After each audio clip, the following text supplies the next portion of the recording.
Good morning. Welcome to another episode, number 4, Stocked and Delivered. We got some great guests today. We do. We have Terry O'Connor today. The President of Business Development and National Sales for O'Connor Associates, also happens to be second generation in the business. Yep.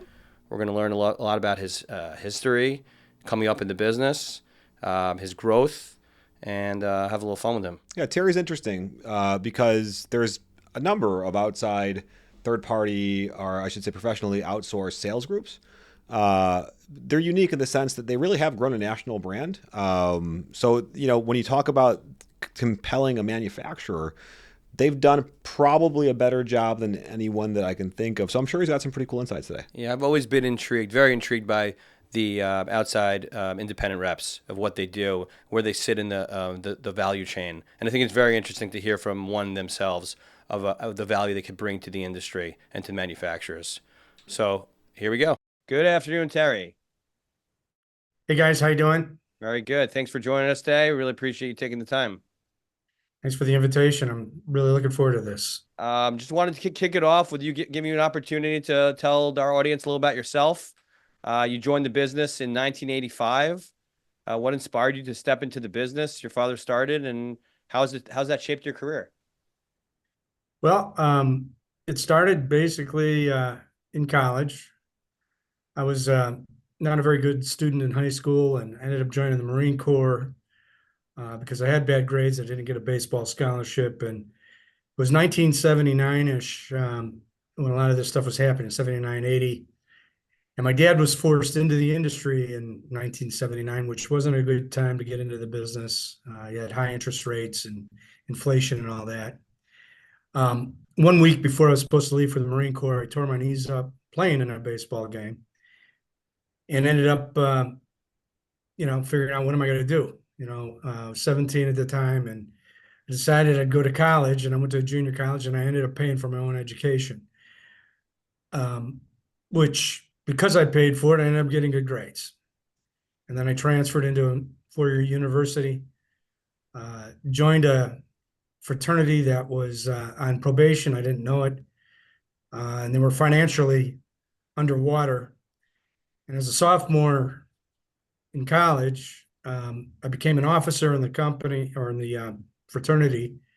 They needed money, and I was able to convince a bank to give us an unsecured loan so that we could ride through the cash flow shortfall and put in a program or a plan to build our fraternity up and get our numbers up, I introduced a plan called dorm storming, and we went through every single dormitory, inviting people to come to our events, kind of what you guys do. And we got over the hump, and all of a sudden we went from this low membership to we had 3 rushes in a row where we led the entire campus, and the third one we handed out these purple and gold jackets to everybody. And I had the Greek dean call our house and said he wanted to have a meeting with me.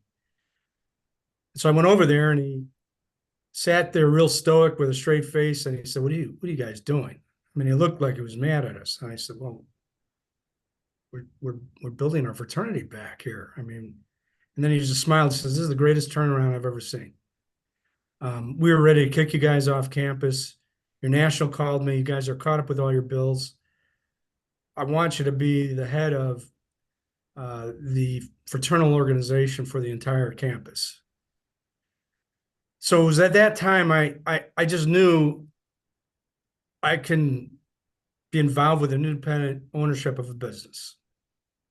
And we became the largest fraternity, and did the most in terms of charity and everything else, and we're always in the top 3 for grades. And so when my dad was able to get out of his tough situation, because starting that business, it was really difficult. They had a car repossessed. It was just not a good time for my mom and dad financially. He was ready to have a partner, and I said, yeah, I think I can do this.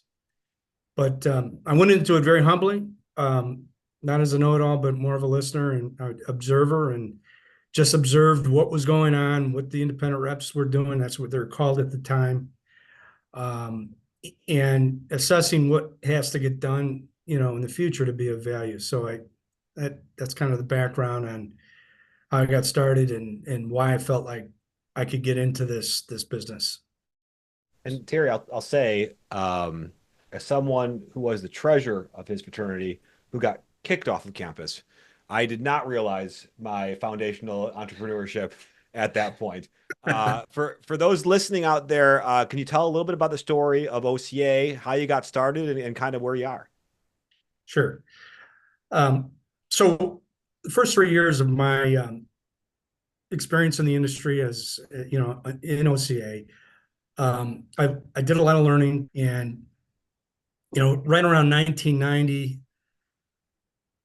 we had lost a major contributing product line. It was about 80% of our revenue, and that's when I approached my dad and I said, "Look, we need to change what we're doing here, or we're going to go out of business."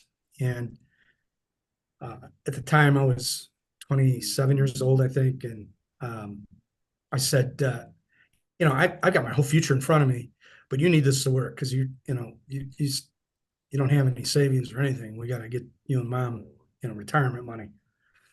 And at that time, we were ready to expand, and my dad wanted to hire another outside person. I said, we should have somebody on the inside and do something different than all these other independent reps who have, you know, uh, answering machines and stuff like that. Having somebody on the inside that can coordinate and start moving the ball forward will make us different. And that's what we did. We ended up hiring our first inside person, who happens to be my sister, Jennifer Allaire. She's been with us 31 years, and we developed an inside, bench basically to help, you know, uh, coordinate stuff that other reps weren't able to do. And we started instituting a plan for how to look for other product lines. There's this unwritten rule with independent reps in the 80s and 90s. You can't have more than 4 lines. And I said, that's just stupid. I can't believe that. I mean, our customers have dozens and dozens of products. Why should we be limited, and then have one major product line leave like we did and lose 80 or 50% of our revenue? It doesn't make sense to me. So started bucking that system quietly. I didn't brag about it or tell the manufacturers, hey, this is what we're going to do.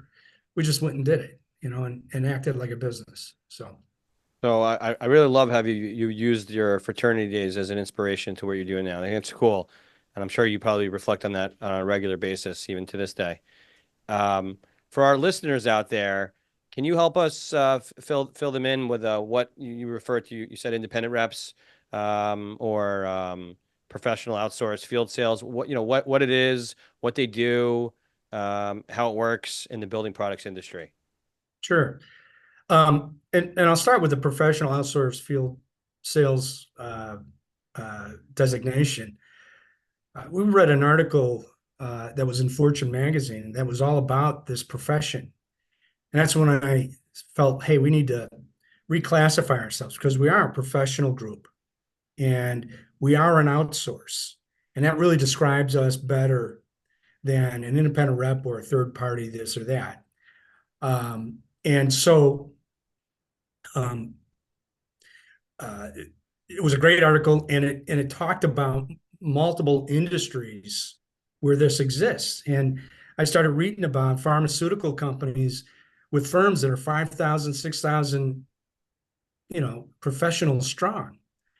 And so understanding and being able to articulate what we do and what our value is in the market was an imperative for us to so that people really knew that they were getting something in exchange for our services. And one of the big ones is financial. I mean, the SG&A of utilizing firms like us is about 1/3 the cost. We're a variable cost. So when sales rise, it's the same percentage. When they go down, it's the same percentage. So, companies that are, filled with a lot of direct people, they have down years, their SG&A, percentage goes up significantly.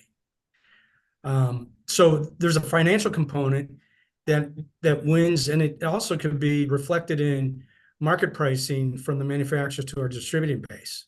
So that's an advantage, just from a financial standpoint.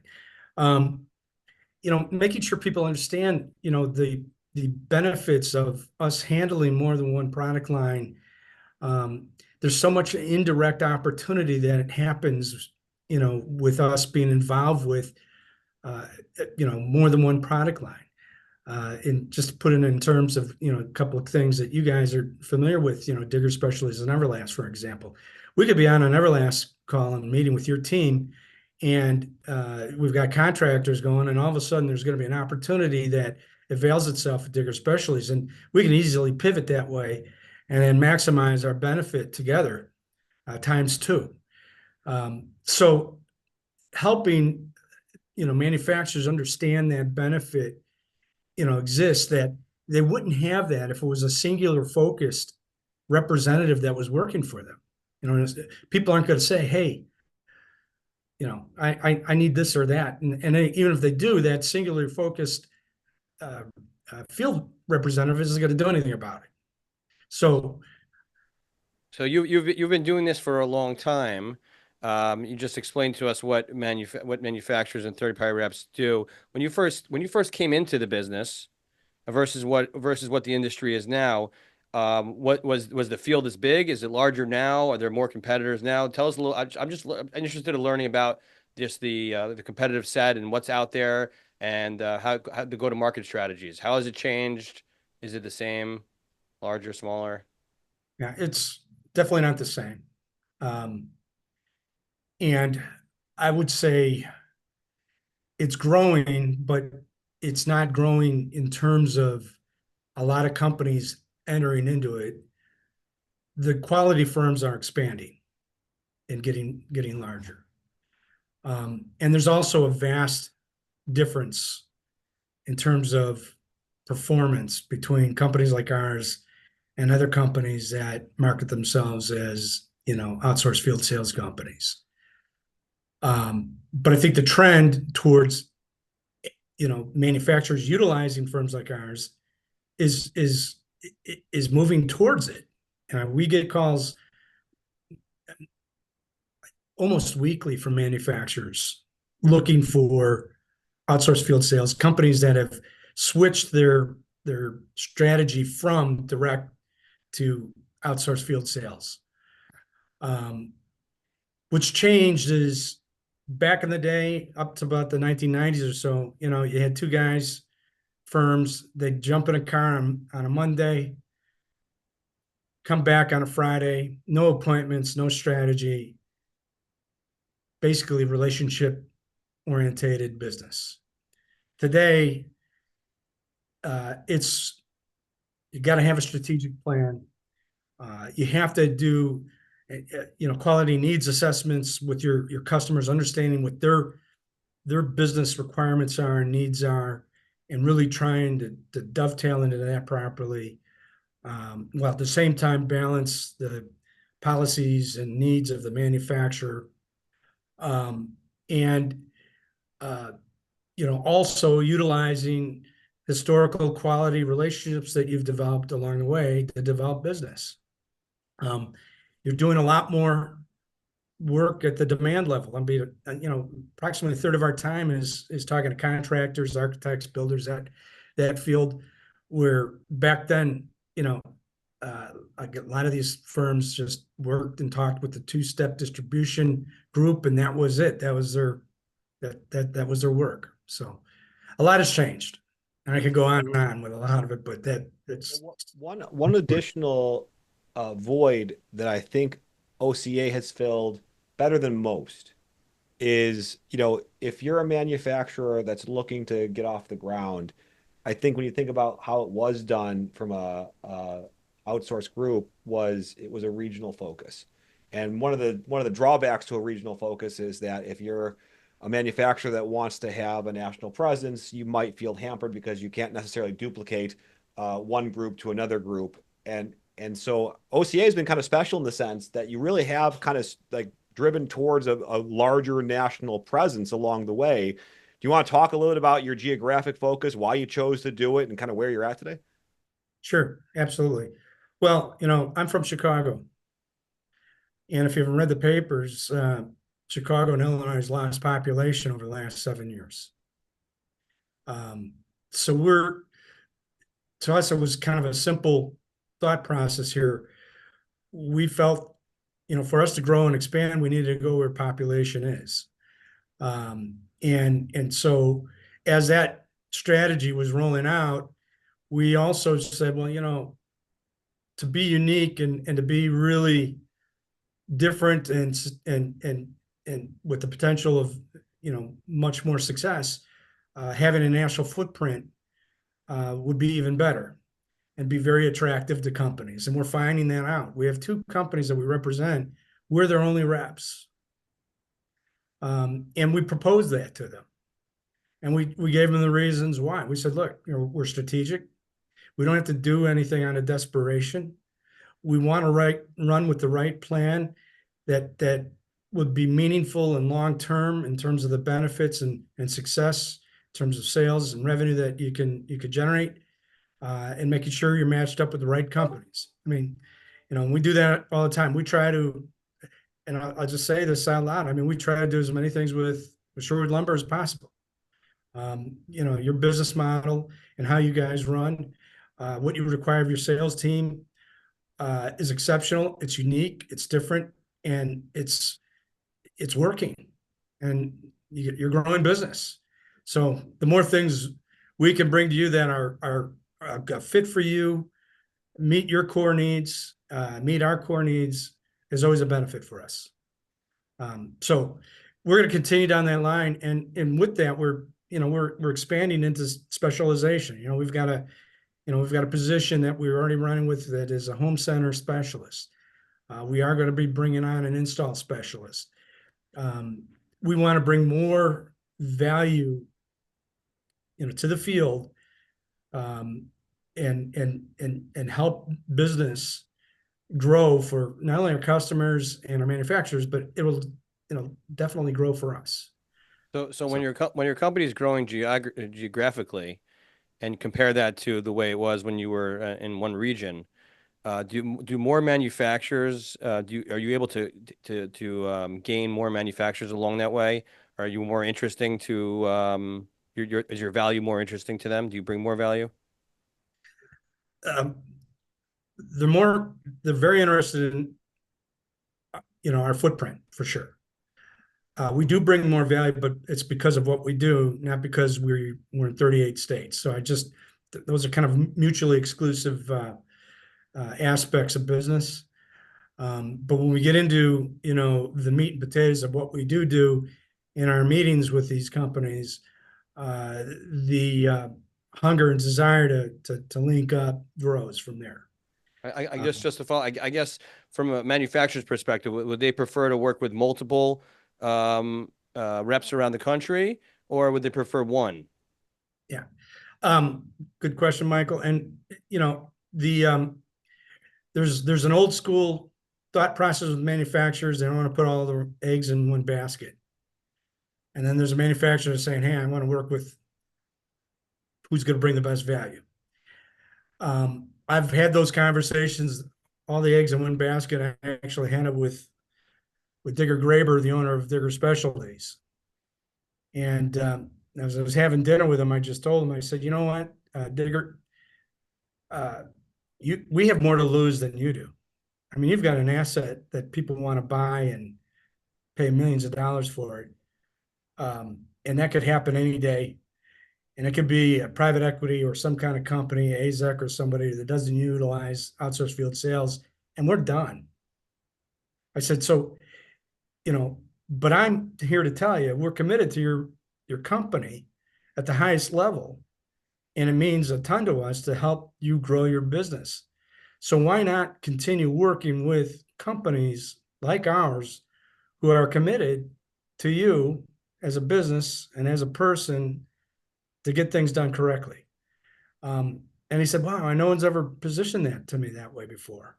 And so now we're looking at some other states in addition to where we're at. So, with Digger Specialties, we command the largest trade area with those guys. We just earned Florida about a year and a half ago. We're looking at some other states they want us in. So I know I'm bouncing around here with the answer here, but I think more and more companies are looking at what value can a company like ours bring. And through the interview process, they come to the conclusion which companies would be good for them and which companies may not be good for them, even if they're large. But there aren't very many large groups like ours out there at this point. So, Terry, you mentioned something early on in the first couple of minutes of this, which is, hey, we lost this big product line. It was 50% of our sales.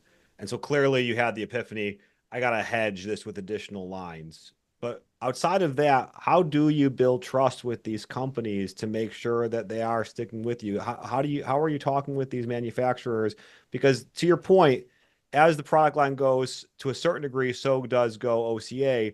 What does that look like? Yeah, so there's a couple of things involved with that. I mean, the trust part, it builds over time, but you got to get to a really strong trust position right out of the gate. And one of the things that we say in our initial meetings when we're talking to manufacturers is that, look, again, kind of the conversation I had with Digger Graber, we're risking our brand just like you are. So we need to either feel good about what we're going to do or not. And so let's try to get 80% of stuff figured out now, and let's work through the rest as we go along and find out what needs to get done to be better. The second part of it is in the contract. Todd, you and I have talked about this. We don't sign manufacturers' boilerplate contracts. It's either going to be our contract or a good portion of it. And so we have built in caveats in our contract. I mean, first and foremost, neither one of us could fire each other in the first 2 years. We're stuck. We're Siamese twins. We're going to take the risk. You're going to take the risk. It costs us too much money to launch a new product line, to have somebody decide, I don't want to do this in 6 months. So you're stuck with us for 2 years minimally. And that's a non-negotiable. We will not allow anything else other than that. Secondly, we have a termination clause that for every year is going to be 30 days tacked on to the termination, starting at 90 days. So when we get to year 3, it's 120 days. When we get to year 4, it's 150. A lot of times it gets capped at about a year, but we've been there with companies, and I'm still getting paid from a company that we left over a year ago because we had that, in our contract. And I basically said, and they asked why. He said, well, you're dealing with us. I said, yeah, but I may not be dealing with you next year because you might get sold. And I'm dealing with somebody else. And so it's very expensive for our company. And so, we're looking at doing things long term. We don't want to be getting in and out of product lines. It's just not healthy for our business. We're known to be, long-term players with companies. We know there's always an expiration date on stuff, but, we want to try to make it last. Yeah, it's interesting because in your role, if you do a really bad job, you are at risk. If you do a really great job, to a certain extent, the manufacturer has the ability to get kind of cocky and think that your efforts are more theirs than yours, and that puts you at risk. Or just a sale because they're doing so well. Right. So how do you handle that? Well, we do a lot of PR when we get things done. We pat ourselves on the back and say, hey, we did this when it happens, real time.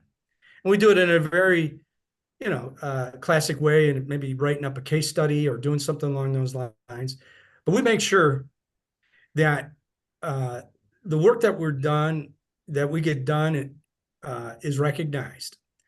But you guys have the same risk too. I mean, manufacturers are goofy. I mean, they could decide, at a moment's notice, hey, Sherwood, it's not working out. We're gonna shift all your stuff to Blue Links or something. Um, so we're all playing the same roulette game. So in the end, uh, hopefully, logic and common sense in business prevails, and we just have to rely on that as a major component to this business. But hence, this is why we're always looking at new product lines to take on. Um, we're just not going to get caught flat-footed. We got caught flat-footed in 2008, and I could tell you that story at another time, unless that's part of the questions coming up. But we try to stay ahead of the game as best we can. Is there like a sweet spot for the types of products you want to sell, the size of the company, the revenue of the company, the geography of the company, so that you have the ability to help them grow, or do you prefer companies that have already hit maturity and then you can help them continue growing? Can you talk a little about what you target, what works for you? Yep. Well, we've developed a criteria, well, for companies. And,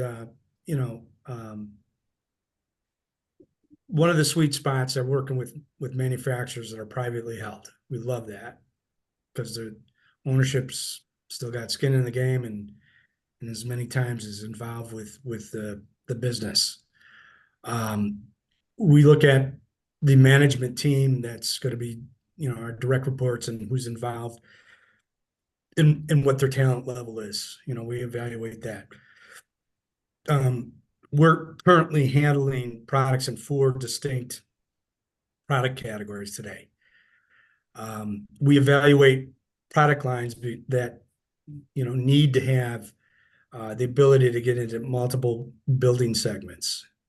So, new construction, home building, home remodeling, multifamily, et cetera. So we evaluate all of those things, and then product uniqueness. So being able to differentiate, in the field is really important from a product standpoint. Obviously, meeting all the standards that are required, code compliance, all that's important. We like to work with companies that have an AIA presence and do things along those lines. So all of that is important.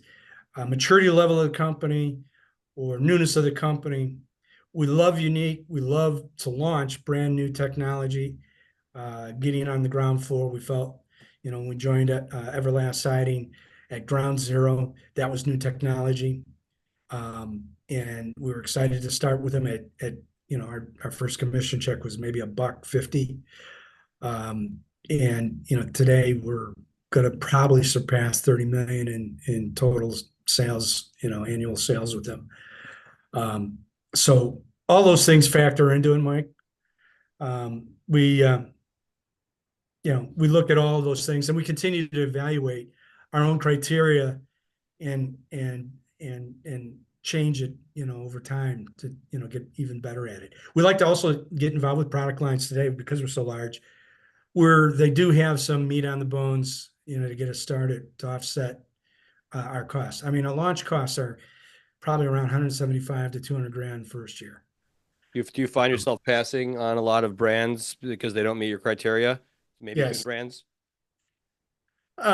Yeah, we pass on probably 9.5 out of 10 brands all the time. But we listen to them when we evaluate. Can you talk about times where it doesn't work, not because the manufacturer is leaving, but you decide this is not right? What does that look like? Well, it looks like this. We have a manufacturer that is not executing, and this is not a quick trigger thing, but just not executing over an 18-month period of time. And it's really bringing hardship to our customers and everything. Um, that's one criteria. Another is, having some management representatives that come into the mix that are, uh, are totally different from us from a cultural standpoint. Uh, Even leading towards being dishonest. I mean, I will not tolerate dishonesty. It's just not going to work. I don't care how much revenue is coming in. Um, that will be, that'll be a, that is a fast trigger. When that happens, we will make a move quickly. Because I can't have that coming down through us and into places like with you guys or any of our customers. And Terry, it seems to me, maybe I'm wrong in assuming this, but I think I'm right. Your business, if I were to look at a macro lens, is a people business. The quality of your people, to by and large, determine your success. Is that right? Yes. So, And so go just ahead. to ask, how are you finding them? How are you training them? And then how do you continually assess them? Well, you guys may share the same challenge that we do. It's not easy to find them. You think you Amen. find the right people, and you end up learning that you haven't, even with the best support, uh, training programs, everything you bring in.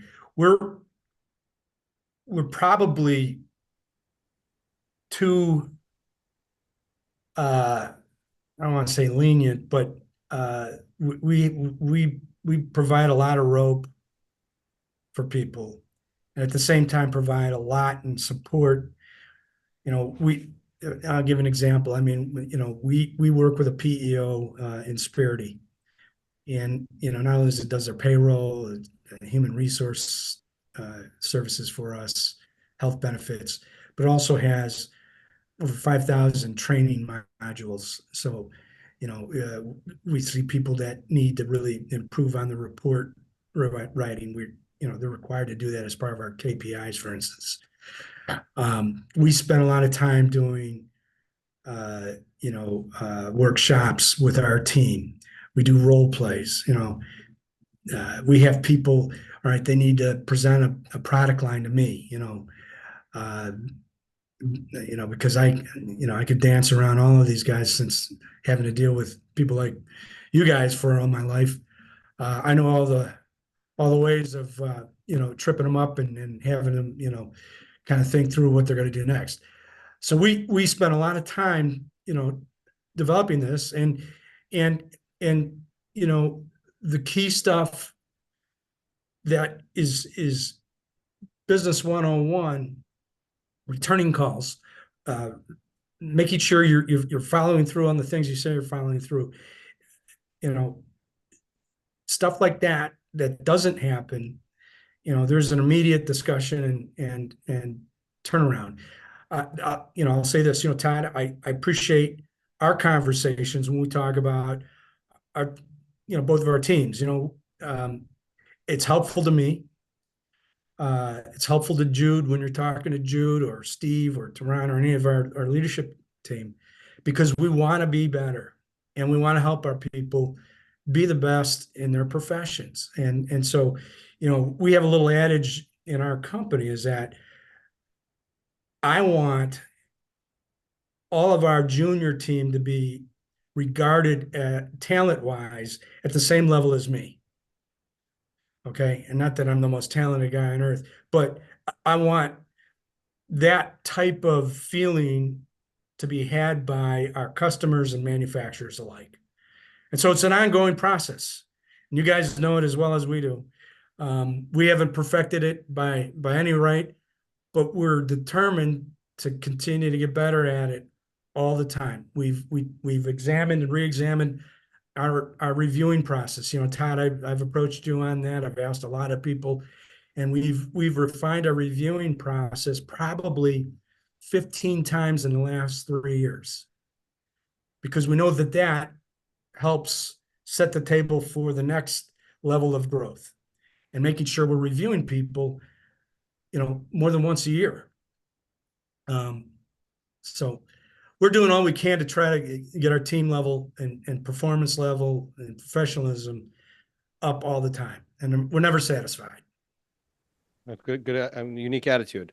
We like to talk a lot about leadership on our podcast thus far, and a question about leadership for you is how do you balance hands-on management with giving your team the autonomy they need to succeed? So hands-on versus autonomy. Well, I've always been a guy who loves autonomy and empowering people. Um, and as we've grown, I've got 4 management representatives in our companies that are owners and partners in the company that manage our sales team. In fact, I'm no longer the president of our company. Steve Lansway is.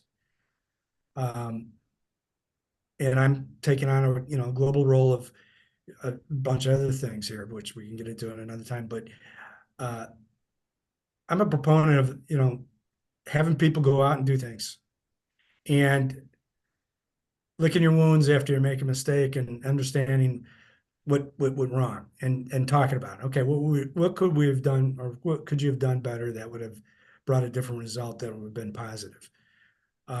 That's when we get into those kind of conversations. To micromanage is impossible, and anyone who tries to do that is going to go crazy and be counterproductive in the end. So very, very autonomous setup here. The only thing we can do, and the best thing we do, is just understand the culture, what we want to accomplish here, what we're being graded on by our manufacturers and our customers, and then getting after it with the tools and training that we gave you. We say something very similar here, because we think that wherever the job is, whether it be someone in the yard, an outside salesperson, an inside salesperson, maybe even an admin person, the job has to be 3 things. The job has to be autonomous. The employee has to feel like their decisions make a difference, or you just struggle to gain massive buy-in, right? The job has to be continually complex, because if we do the same thing every single day, I think the robotic nature just bores people to death or burns them out. And then lastly, the job has to, the work has to equal the reward. And the harder you do and the more you succeed, the more you should be able to make as a result. It sounds pretty similar.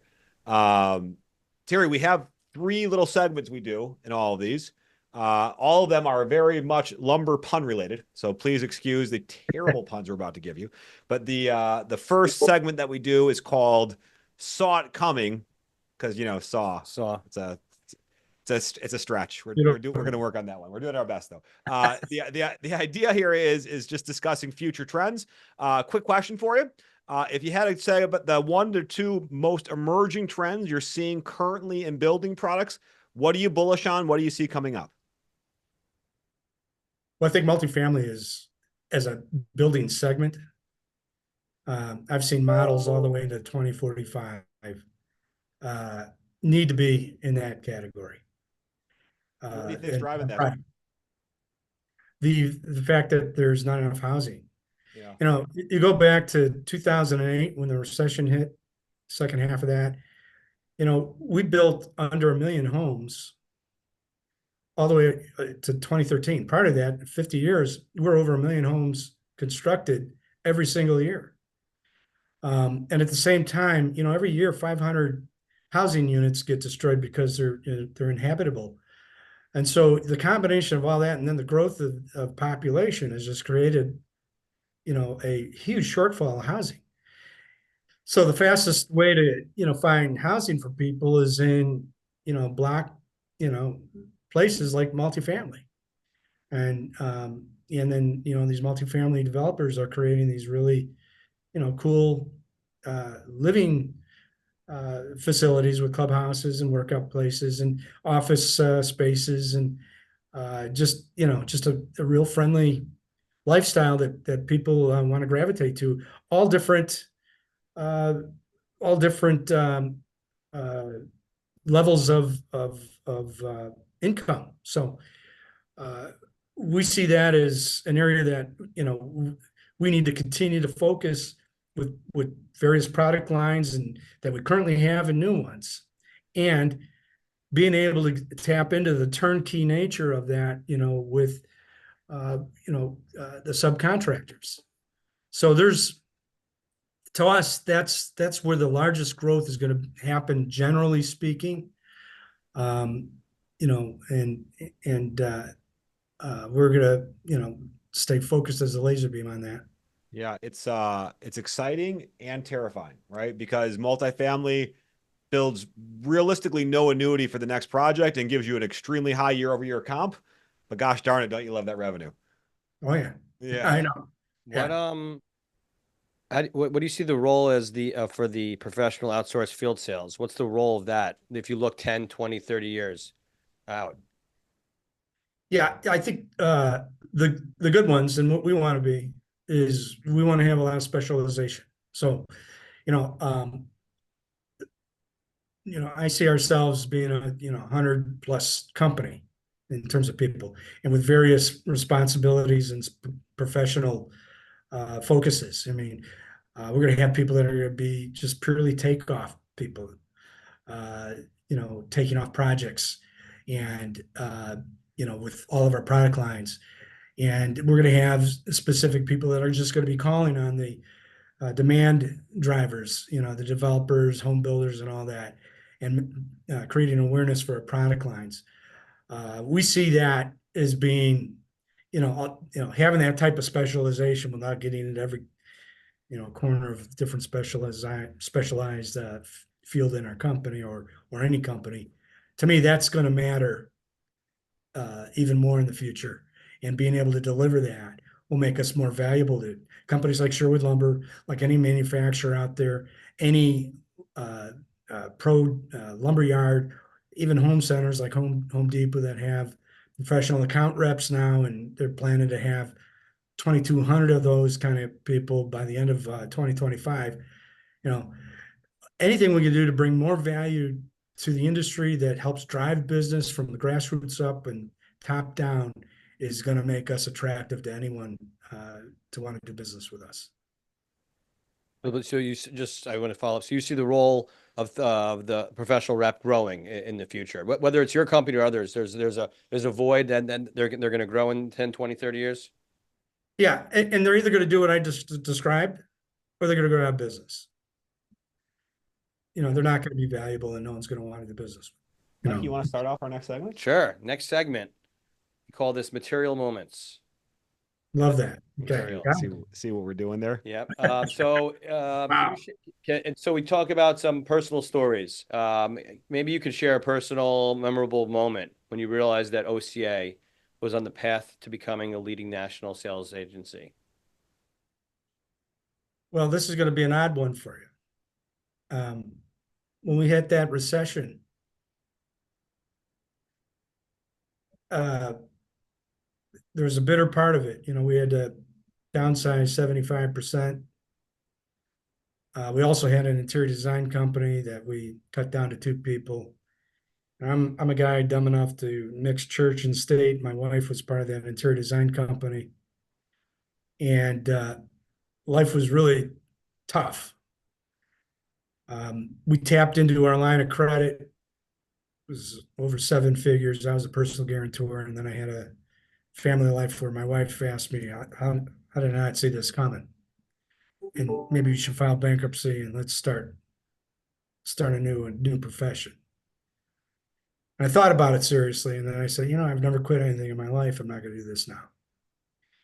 And what we're going to do is make our company better and rebuild a completely different business model.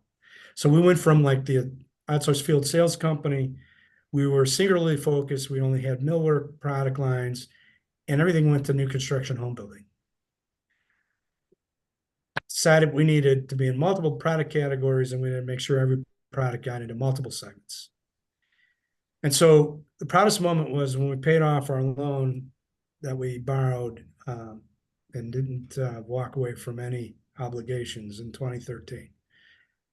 And I knew we'd turned the corner. I knew we'd put a business model together that no other rep group that we knew was doing, and we just felt like, okay, now we just got to keep on challenging ourselves to do better. So that was probably the biggest moment, and of also keeping LOCD design group together. What we did there, we were singularly focused model home merchandising with home builders, and migrated into the multifamily segment. We have a national position right now with Cortera, which is wholly owned by Lennar Homes. We do all of their clubhouses, pool areas. Uh, uh, what else do we do? And we'll merchandise one or two units there. So that was a company that I landed for the interior design group. So yeah, that would be it, gentlemen. And then my wife retiring, and she's no longer in the business, and we have a very friendly relationship today. So life is good. I can't even play pickleball with my wife.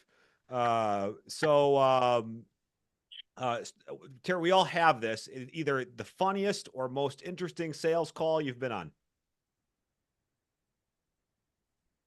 I'm going to tell you a real funny story, but it's not a sales call, but That's okay. it was sales orientated.